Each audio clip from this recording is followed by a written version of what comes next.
Bonjour à toutes et à tous, vous écoutez Cinécast. Salut Thibaut. Salut Guillaume. Cinécast, c'est le podcast qui chaque semaine vous recommande des films à voir au cinéma, en streaming ou VOD. Aujourd'hui, on vous parle d'un film qui sort le 13 novembre en France et en Belgique. Ça s'appelle En tongs au pied de l'Himalaya. Quel titre, Thibaut? Oui, Peut-être le prix du titre de l'année, je ne sais pas, au César, on verra bien, mais là, c'est un titre bien perché. Pourtant, ça vient pas de nulle part, ce film-là. Ça vient déjà du réalisateur John Wax. John Wax, c'est qui? qui est le co-réalisateur de Tout simplement Noir. J'allais le dire, Et c'est tout à fait. même, en vrai, c'est plutôt le réalisateur Oui, hein. de Tout simplement Noir. Hein. JP a Euh, beaucoup aidé, mais je pense que c'est John Wax qui est oui, derrière les c'est manettes. plutôt John Wax qui a porté le film. Exactement. Donc voilà, John Wax, À la réal, en tout cas. réalisateur qui a fait de l'humour jusqu'ici quand même beaucoup, et qui arrive avec un film un peu plus sérieux quand même, avec Audrey Lamy dans le rôle principal, qui parle d'autisme tout simplement, puisque c'est Pauline qui est la maman d'Andrea, 6 ans et demi, un petit garçon qui a été diagnostiqué du trouble du spectre autistique, donc du TSA. Et c'est pas évident pour elle de gérer tout ça, notamment parce qu'elle est en plus divorcée, notamment parce que sa situation professionnelle n'est pas top non plus. Et puis, qu'est-ce qu'on va faire avec l'enfant? Est-ce qu'il va pouvoir rentrer à l'école, comment on appelle? En Belgique, c'est les primaires, mais en France, comment est-ce qu'on appelle ça? Un sixième. C'est E, c'est M, Voilà, ces bazars-là, voilà, quoi. les trucs compliqués. Non. Est-ce qu'il va pouvoir continuer le parcours scolaire classique ou pas? C'est un peu la sensation d'être au pied d'une montagne quand on a une situation pareille, d'où le titre. Je propose qu'on regarde un extrait de la bande-annonce. Ton fils, il est autiste comment? C'est un génie? Il compte des allumettes ou que dalle? Non, il compte pas spécialement des allumettes. J'ai pas cassé mon lit. J'ai pas bouché les toilettes. On est plus ou moins séparés avec Fabrice. Non, c'est pas possible. Tu vas faire quoi maintenant? 40 ans, un gamin handicapé, pas de boulot. Alors déjà, j'ai que 39 ans. Bah, excuse-moi de m'inquiéter, moi je suis pas sûr que de vivre avec ton frère soit un environnement très stable pour le petit. Pardon, j'ai perdu mes clés. Tu fais chier, hein. On a fait un apéro pour la nif de Michel, ça a un peu traîné. Alors Thibaut, tu as eu l'occasion de voir le film notamment au Festival du film de comédie de Liège, Festival international Thibaut bien, de comédie de Liège. Tu étais membre du jury presse, tu as vu le Tout à film fait. hors compétition. Le film était hors compétition, oui. Qu'est-ce que tu en as pensé? Alors, j'aime... Globalement, c'est une comédie dramatique assez intéressante parce que il parle ici d'un spectre dont on parle relativement peu, en tout cas au cinéma, à savoir l'autisme. C'est pas bon, souvent le handicap physique, on en parle, l'autisme un peu moins quand Il même. y a eu Ezra récemment dont on a C'est parlé dans le vrai. podcast. On n'en avait pas parlé, je pense qu'on Chaque avait année, il y oublié en de a faire la critique, ouais, mais oui. chaque année, il y en a plusieurs, et c'est vrai, tu as raison. Mais, Chaque année, il y en a plusieurs qui arrivent. Bon, c'est un sujet très casse-gueule. Soit on le oui. traite bien et voilà, c'est quelque chose qui est bien foutu et profond et qui va parler aux gens qui sont concernés par le problème. Soit ça va être un peu traité avec des gros doigts, comme on dit. Ouais. Et alors c'est marrant que tu parles du film Ezra, qui est jamais sorti en France d'ailleurs, parce que ce que j'allais dire, c'est que j'aime bien le fait qu'ici soit abordé via une mère célibataire. C'est exactement la même chose dans Ezra en fait, où l'autre parent est toujours présent, mais ils sont divorcés et évidemment le parent auquel on va s'intéresser, il est un peu débordé par la vie. Situation précaire ou en tout cas pas évidente. Ici, le personnage incarné par Audrey Lamy est serveuse dans un bar. Mmh.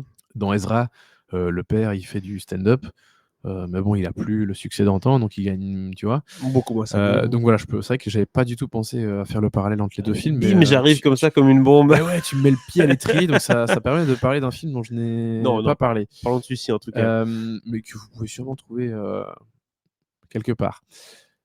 Mais voilà, ça, je trouve que c'est un bon angle d'attaque parce que du coup, on n'est pas dans une famille à la base stable pour parler de cette problématique. Or, c'est un genre de problématique qui a besoin de fondations assez solides Tout à et d'une fait. organisation assez solide parce que ce sont des enfants et des personnes qui demandent plus d'attention, qui ont besoin justement de repères, etc. Alors quand tu as un de tes parents, enfin quand tes parents sont séparés et qu'en plus un des deux a une vie assez chaotique, parce que évidemment que le personnage incarné par Audrey Lamy n'a pas envie d'être serveuse dans un bar toute sa vie, Non. elle a un peu d'autres ambitions quand même. Puis c'est Audrey Lamy, on se doute bien qu'elle est un petit peu active, elle est un petit peu la niaque en permanence. Enfin, c'est un peu son rôle. Et donc elle se retrouve, après le divorce, elle se retrouve, enfin en tout cas après la séparation, à devoir vivre avec son frère. Ça veut dire qu'elle va accueillir son fils une semaine sur deux chez son frère. Mmh. Bon, pas évident. En plus, elle a une aide. Il y a une personne qui vient l'aider justement à mettre en place un peu des procédures et essayer de savoir et de comment comprendre son fils. Tu sais, lui dire, ben voilà, aujourd'hui, on va faire ceci, cela, il va y avoir le repas, et puis tu vas aller à l'école, et puis cela. Et donc faire des tableaux avec des dessins pour que ce soit clair, que ce soit visuel, etc. Autant dire que la mère, elle est un peu aussi complètement dépassée par ce genre de choses, qu'elle n'arrive pas à... Mais déjà, Elle n'arrive pas à s'y mettre, tu vois. Déjà elle-même organiser sa vie dans un beau tableau, ce serait pas mal. Exactement. Voilà. Tu m'as vu venir. Ah oui, écoute. Bah écoute, c'est ça. Et donc, parler de sujets comme ça, je trouve que c'est plutôt bien vu, Mhm. parce qu'il y a des personnages relativement sympathiques. Évidemment, il y a la mère, il y a le frère qui est complètement... voilà, tu te dis, les deux, ils sont un peu les mêmes. Hein. Ouais, les deux gagnants, quoi. Elle n'a pas un frère champion non plus. Mhm. Et il y a Fabrice, l'ex-mari, qui lui a refait sa vie, bien rangé, dans un bel appart, ceci, cela.